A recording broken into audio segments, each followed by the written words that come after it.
We live in a world of surface-level everything. Surface conversations, surface relationships, surface understanding, and sometimes surface faith.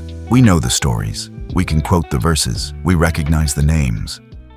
But knowing about Scripture is not the same as going deep into it. Today's title: When Illness Changes Your Identity. In the Gospel of John, chapter 5, verses 1 to 15. We meet a man at the pool of Bethesda. John tells us something striking. This man had been an invalid for 38 years. He was unable to get into the pool when the water was stirred. Every time there was an opportunity, someone else got there first. And there was no one to help him. His condition was not just physical. It was isolating. It was exhausting. It was hopeless. Long-term suffering changes a person. It narrows the world. It shrinks hope. It wears down resilience. Anyone in that situation would feel isolated and hopeless at the same time. Long-term suffering produces something else: anxiety, depression, insecurities.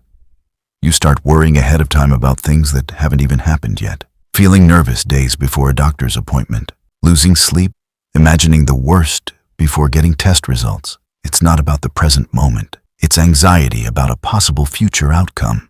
Because when you imagine a future event, a doctor visit, medical results, a new recommendation, the brain often cannot distinguish between imagination and immediate danger.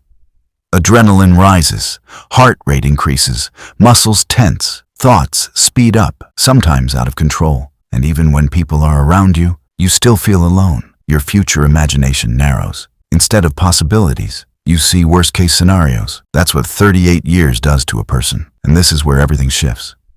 Jesus approaches him. Notice, the man did not call out. The man did not reach the pool. The man did not fix himself. Jesus moved first. Jesus asks a question. Do you want to be made well? At first, that sounds obvious. Of course he does. But after 38 years, something happens to the human heart. You adapt to survival mode. You learn to live in limitation. You stop imagining change. You protect yourself from disappointment. Chronic illness tries to rename you.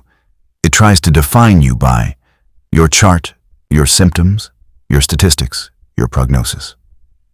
But in John 5, Jesus refuses the label. The world may introduce you by your diagnosis, but Christ addresses you as a person. Jesus restores more than mobility. The deepest miracle in John 5 is not the healing alone. It is this: Jesus sees him before the healing, before the pool, before the movement. Jesus engages him personally. Hear this clearly.